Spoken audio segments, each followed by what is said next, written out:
Hey, it's Kim, and we've got to talk about Britney and trauma.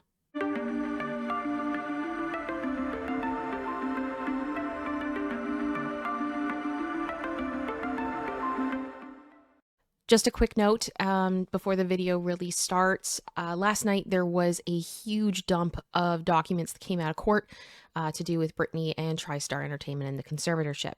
And basically, the bottom line of what I'm seeing of everything is that for whatever reason, TriStar had Britney's medical records and a lot of other stuff that went along with that. There's a huge amount of information here that I need to go through and stuff that I need to verify. So I can't really get super deep into it right now. But I just want you all to know that I am aware. I am looking into this. This looks like there's a lot in here that needs to be talked about, and we will talk about it at a later date. This video is going to be a little bit different than ones that I've done before. I want to talk a bit about what's gone on in Britney Instagram world over the past few days and the surrounding commentary that I've seen on social media and from the media itself. And I really want to share my perspective on some of this stuff. And I understand that that may not be what you clicked on this video for, and no offense taken. It's totally fine. But I do also see that I am approaching 25,000 subscribers. And as I've been asking you guys what you'd like to see for membership that I am putting together for this channel, that a lot of you were interested in seeing me rant. A lot of you were interested in just hearing my thoughts, which is mind-blowing to me. But thank you for that feedback. And I think this is one of those situations where I have a lot to say, and I feel like some of it needs to be said. So I'm going to do that.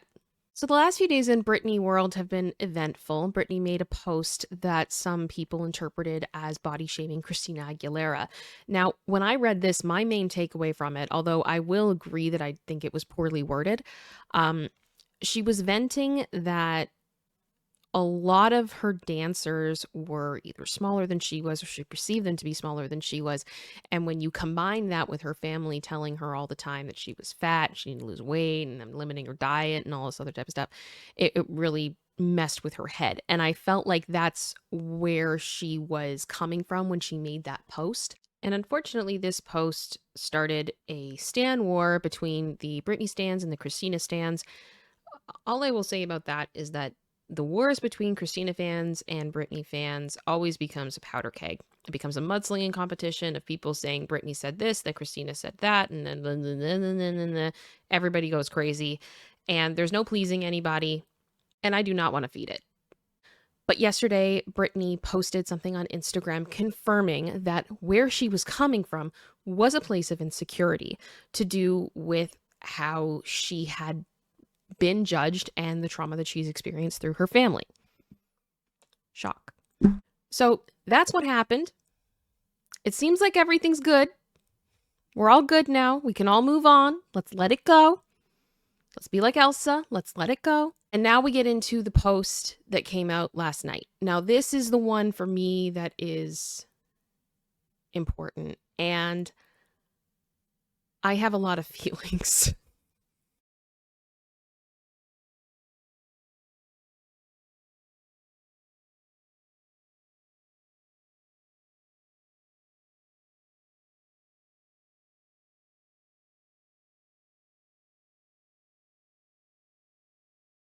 Okay, so we're going to talk about this post now. This is your friendly trigger warning moving forward.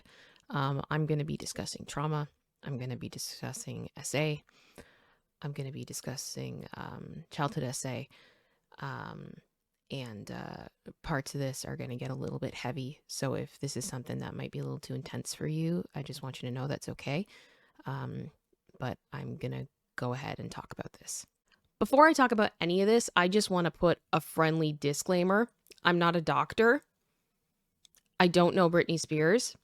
I don't know her medical diagnoses. This is not a diagnosis, nor would I ever attempt to. But what I'm going to share is my story and how sometimes I see things from Britney that remind me of that, and that there is a level here that sometimes I feel like I see things that maybe other people don't make connections on because they may not have had experience with trauma. So I have a disorder called CPTSD, which means complex post-traumatic stress disorder, or according to the DSM-5 currently, it is post-traumatic stress disorder with complex symptoms. And it is a disorder right now that has a lot of discussion around it. Kind of, is it going to become its own thing? Is it going to be within under the umbrella of PTSD? Is trauma disorders just going to become its own umbrella and there's going to be stuff underneath it? It's all very complicated. But the difference between CPTSD and PTSD is that CPTSD is characterized by having multiple events of trauma over an extended period of time. So some people can get PTSD from like a car accident and they have PTSD. It was one event. Complex trauma is multiple events over an extended period of time. And some people believe that complex post-traumatic stress disorder should be just for people under the age of 18, basically while they're still in development, and that complex trauma affects the way that they grow. Quite bluntly, I can't give you an exact definition because it's still under investigation. It's kind of one of those things that as I've been diagnosed with it and I've tried to find resources and I tried to reach out to people that also have the diagnoses to see, what their experience is like so that we can help each other. I see many different stories, many different types. So to answer any of your burning questions, because whenever I tell people that I have this disorder, the question is always, well, what happened? Well, what I will say is that things that happened to me were done without my consent. It did involve SA as a child, and it has affected my brain. So that's what I will tell you. As far as what happened to me specifically, because I had no consent in what happened to me and no control over anything whatsoever, one thing I can control is how much people know about my story. And that is a control that I tend to hold on to and not one that I want to let go of just yet. So when we're talking about the trauma that happened to Britney Spears, we're not talking about one event. We are talking about trauma upon trauma upon trauma upon trauma. So the treatment for trauma upon trauma upon trauma upon trauma is different than treatment for one event. And the other thing I think is important to understand is that when it comes to trauma therapy, it's different for everybody. There's no part of it that's linear. There's no, you do this, you will feel better. A lot of the times it actually gets way worse before it gets better. And that was something that my parents were actually told when I started trauma therapy. They basically were just told, hold on, let's go. It's not going to be linear. She's got to figure it out. And a part of that is because a lot of the time when you experience trauma, your brain disassociates. Your brain kind of disconnects in a weird way. So your body doesn't want to process it because it's really bad. There's parts of what happened to me that to this day I still don't remember. Brittany is going through a process right now where she's writing her book. She's also disclosed now that she is going to therapy every week, where she's having a therapist come to her. And she's also doing therapy with horses, which is fantastic. Sometimes alternative therapies are fantastic. I have a friend who used art therapy during their treatment for CPTSD, and it was very helpful, very, very helpful for this friend. And sometimes talk therapy is incredibly difficult to do, especially when it comes to dealing with trauma. As you start going through everything that's happened to you, your brain can go through a process where it starts to remember things that it has blocked out. And this can be a really difficult process because I mean, you're remembering things that were so bad, your brain shut down because they didn't want to process it, or they switched over to basically a different mode. And this can be very difficult because it changes everything about how you've thought about your life. And suddenly other puzzle pieces kind of come into play and you start to understand other things about yourself. It's a very, very difficult process. It's well worth it. But I can tell you from my perspective, this was one of the hardest things about me going through trauma therapy. And there's definitely been some situations where I feel like I have to deal with something for the first time. It's already happened to me, but I feel like I'm actually feeling it for the first time. And some of that is because in my situation, I am dealing with it from a perspective of an adult now.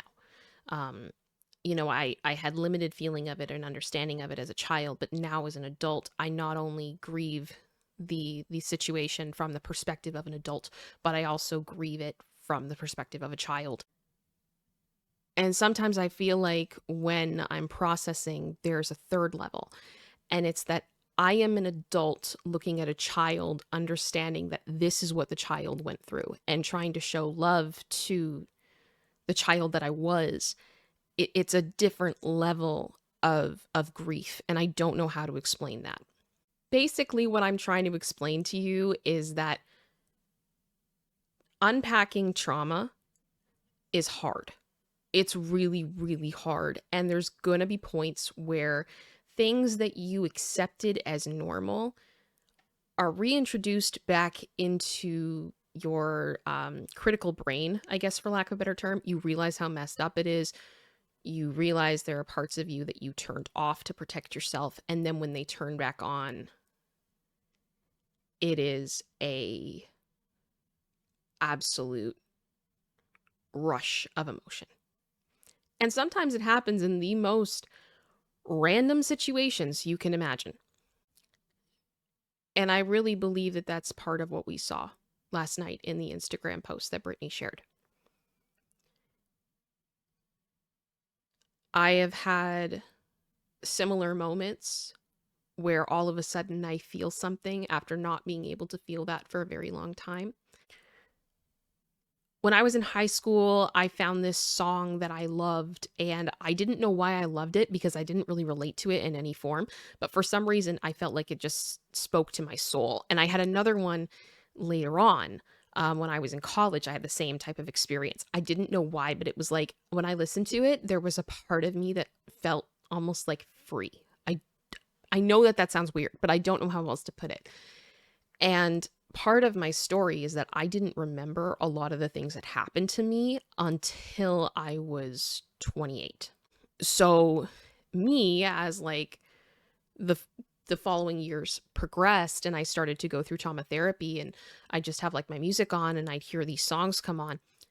And when they came on, these two songs in particular, I heard them differently. And it was almost like I made this connection that it was like, holy crap, my body remembered. And that's a whole thing. There's actually a whole book on it. It's called The Body Keeps Score. I'll have it down in the thing in the description. And it talks about how the brain may not remember trauma, but the body does. And that type of almost like broken-ish communication between the brain and the body. And I remember with both of those songs, my husband just like heard me in the next room, just bawling, wailing, crying my eyes out. And he came in the room and he's like, "What is it?" And I'm just like, "Listen to this song. Just listen to it."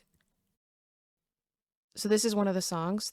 There's a number of lyrics in here that really do hit different for me. Part of the reason that is because some of my assaults happened when I was outside. So I have a lot of flashbacks of rain and fog and things like flowers and grass. That's a very normal thing that I see when I have flashbacks. And as it talks about like memories being in black and white and storing your days in boxes, to me that was very much basically what my brain did. It took the memories and put them away. And just the rush of emotion that came out of me. And the thing was, I was totally fine. I was fine 5 minutes before. Nothing was wrong. But it just was like, oh my gosh, it was like my body was trying to tell me this whole time. But I didn't know how to listen. And I understand how insane that sounds. I really do. But I can tell you that I've been through enough therapy now, enough trauma therapy now to know that that does not make me crazy. It doesn't. I've been tested. It's it's just something you experience. It's something you go through. And Britney is going to have those moments as she processes her trauma. So when she posted this video of her dancing, you can see she's doing a lot of the moves that she loves. She's doing her twirling, which she's always loved. She's feeling herself. She's having a good time. And then something hits her. She fights it off a bit at the beginning. And then as she keeps going, she can't fight it off anymore. And it just overtakes her. And as much as it's overwhelming, the emotion, she doesn't seem to be mad about it because she's feeling. And that's a good thing at the end of the day. It's painful and it takes time. And it's a journey she's going to have to go on for a while. So that's my opinion and that's my speculation. And I hope that maybe my perspective sheds some light on what it's like to process trauma, and the journey that it is, because it does take time. It doesn't happen overnight. And it also takes a lot of bravery to share that kind of a moment with people. You know, like I'm being vague about some of mine because I don't feel brave enough or comfortable enough sharing it, because you're going to be judged. People are going to look at you, they're going to call you crazy, they're going to try to invalidate you, they're going to tell you it wasn't that bad, they're going to tell you all of those things. But the reality is they don't know the half of it. They don't know what you've been through. They don't know how it felt like. They don't know the pain. They don't know how it affected you on a physical level, emotional, mental. They don't know how it affected you on a sexual and even a spiritual level.